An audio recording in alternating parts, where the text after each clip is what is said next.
நமஸ்காரம். தீர விசாரிப்பதே மெய் அப்படின்னு பழங்காலத்திலிருந்து கேள்விப்பட்டு வருகிறோம். கண்ணால் காண்பதும் பொய், காதால் கேட்பதும் பொய். கண்ணால் காண்பதெல்லாம் பொய்ன்னு சொல்ல வேண்டியதில்லை. இந்த மொழிக்கு பொருள் என்னவென்றால், கண்ணால் காண்பதை மட்டுமே முழுவதும் உண்மைன்னு எடுத்துக்கொள்ளாதே, காதால் கேள்விப்பட்டது மட்டுமே முழுவதும் உண்மைன்னு கொள்ளாதே, தீர விசாரித்து பார். ஆனால் இன்றைய காலகட்டத்தில் எண்ணிறந்த செய்திகள், அளவோடு செய்திகள் இருக்குமானால், அதுவும் எனக்கு தேவையான செய்தியை மட்டும்தான் நான் எடுத்துக்கொள்ளுகிறேன் இருக்குமானால், அப்ப தீர விசாரிப்பதற்கு நேரம் இருக்கும். எல்லா செய்திகள் எனக்கு தேவையானவை தேவையில்லாதவை எல்லாம் இருக்குமானால், தீர விசாரிப்பதற்கு நேரமோ அதுக்கு ஒரு ஈடுபாடோவே எனக்கு இருக்காது. அதனால் எல்லா செய்திகளும் வரும், உண்மையாகவும் இருக்கலாம், பொய்யாகவும் இருக்கலாம். யார் விசாரிக்க போகிறார்கள்? ஒரு இடத்துக்கு சென்றிருந்தேன். ஒரு வைத்தியர் பக்கத்தில் இருப்பாரா, பார்க்க வேண்டும் என்று விசாரித்தேன். சரி, அந்த உள்ளூரில் இருப்பவர்களுக்கு அந்த வைத்தியரை தெரிந்திருக்க வேண்டும். அதனால் அங்கு இருப்பவர்களிடத்தில் விசாரித்தேன். சட்டென்று யாருக்கும் சொல்ல புரியவில்லை. உடனே ஒருத்தர் வலைத்தளத்தில் மொபைலை எடுத்து இன்டர்நெட்டை தட்டினார். இந்த ஏரியாவுக்கு பக்கத்தில் யார் இருக்கிறார்னு கேட்டார்.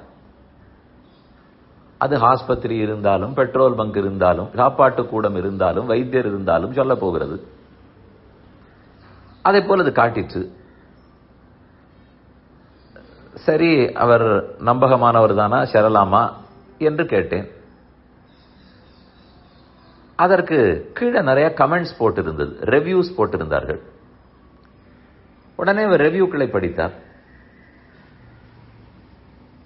இல்ல 5 மார்க்குக்கு 4 மார்க் போட்டிருக்கார்கள். 4 ரெவ்யூக்கள் நன்றாக இருக்கின்றன, அதனால் போகலாம்னு சொன்னார்.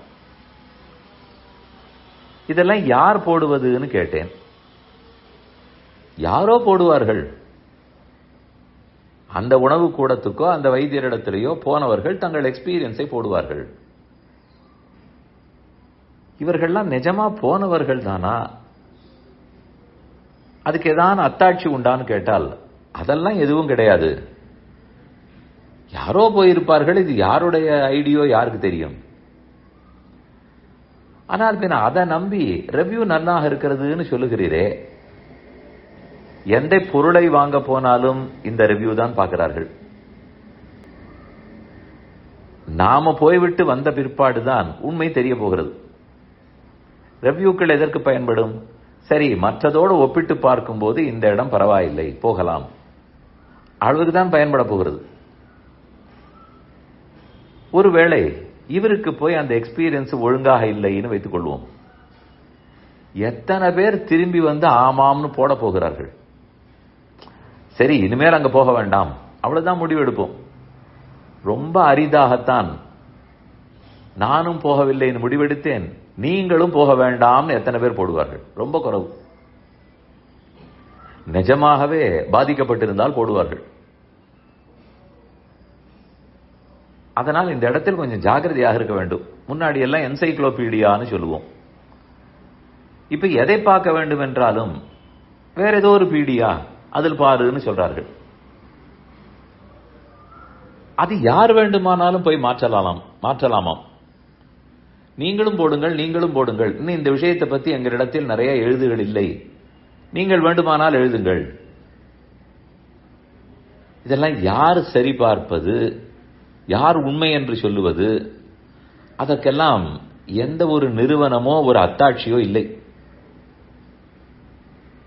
அது ஆன்மீக விஷயம் போட்டிருந்தாலும் சரி, லௌகிக விஷயம் போட்டிருந்தாலும் சரி, இது சரி தவறுன்னு யார் சொல்ல போகிறார்கள்? ஆனால் அது எத்தனையோ லட்சக்கணக்கான மக்கள் படிக்கிறார்கள். அதை போலதான் இந்த ரெவ்யூ. சரி, அப்ப எப்படித்தான் கண்டுபிடிப்பது? போய்த்தானே ஆக வேண்டுமென்றால் போகலாம், முடிந்த அளவுக்கு தீர விசாரிக்க வேண்டும். சரியாக இருக்கும்னு நம்பலாம். ஆனா I take it with pinch of சால்ட்னு சொல்லுவார்கள் பாருங்கள். அப்படியே எதையும் நம்பிவிட முடியாது, தீர விசாரித்தால் தான் முடியும். அந்த தீர விசாரணைக்கு நேரமின்மை காரணமாகத்தான் எல்லாம் இதை போல் வலைத்தளத்தை நம்பி போக வேண்டியிருக்கிறது. அதில் பல முறை சரியாக இருக்கலாம், சில முறை தப்பாகவும் இருக்கலாம். ஏன் அந்த கடையோ அல்லது அந்த ஒரு எந்த ஒரு நிறுவனமோ எந்த ஒரு பொருளோ எந்த சர்வீஸோ அதை சேர்ந்தவர்களே கீழே போய் 4 ரிவ்யூ நன்றாக போட்டு விட்டு போகலாமே. யாருக்கு தெரியும்? இன்னார்தான்றது முகமே தெரியாது. அப்ப எப்படியும் போடலாம். இதே போல் பல விஷயங்களையும் நம்பிக்கொண்டுதான் இருக்கிறோம். கடைசியில் அதுக்கு ஒரு ஃபேக்ட் செக்கிங் வேணும் அப்படின்னு அதற்கு மேல் ஒருத்தர் அது ஃபால்ஸ் ஃபேக்ட் அப்படின்னு முத்திரை குத்தினா போலே போடுகிறார். அது சரியா என்று யார் பார்ப்பது? இப்படித்தான் இருக்கிறது. நான் சொல்ல வந்தது எல்லாத்தையும் மாற்ற முடியாது. முடிந்த அளவுக்கு தேவையில்லாத செய்திகளை தவிர்க்கவும். எல்லாவற்றையும் போட்டு குழப்பிக் கொள்ள வேண்டாம், நேரம் வீண்.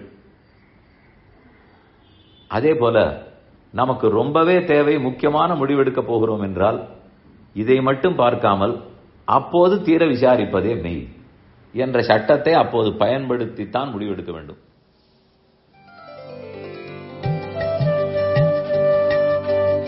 இந்த என் பணி ஆடியோவை உங்களுக்காக வழங்கியவர் வேலுக்குடி ஸ்ரீ கிருஷ்ணன் சுவாமி. இந்த ஆடியோவை தினமும் உங்கள் மொபைலில் பெற கிஞ்சித் என் பணி KINCHITENPANI என்ற ஆப்பை கூகுள் பிளே ஸ்டோரிலோ அல்லது ஆப்பிள் ஐ ஸ்டோரிலோ டவுன்லோட் செய்து கொள்ளவும். தினம்தோறும் இது போன்ற உபன்யாசங்களை கேட்டு மகிழவும்.